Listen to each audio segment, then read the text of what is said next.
Well, last week, Congresswoman Tulsi Gabbard attacked Kamala Harris's record on criminal justice because, again, it was fraudulent. Now she says Harris's entire campaign is built on a lie. This is an interesting story.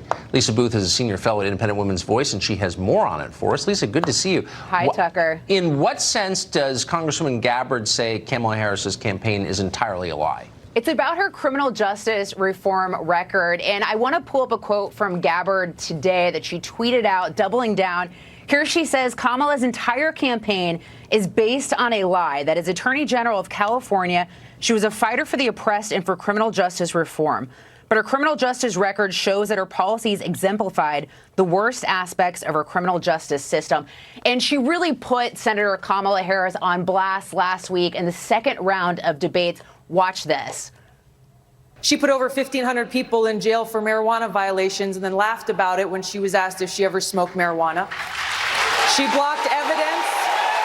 She blocked evidence that would have freed an innocent man from death row until the courts forced her to do so. She kept people in prison beyond their sentences to use them as cheap labor for the state of California. And she fought to keep cash bail system in place that impacts poor people in the worst kind of way.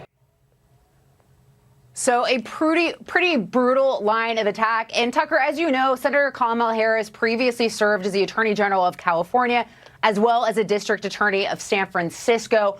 So Tulsi Gabbard there putting those policies on blast. And you had an opportunity to talk to Senator Gabbard after the debate. And for those at home who missed it, here's what she said.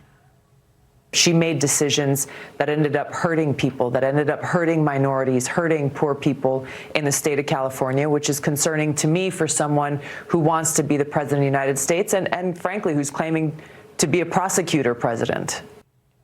So there is Senator Gabbard laying out her concerns about Kamala Harris's record. And what's interesting, Tucker, if you go back to after the very first debate, Quinnipiac polled, and they found that Kamala Harris actually saw a bump because remember, she went after Joe Biden. She had a pretty aggressive line of attack there, and it was effective.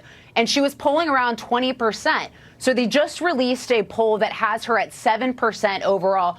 But the big surprise is that back in that July poll that I mentioned after the first debate, among black voters, she was polling at 27%. Now she's at 1%.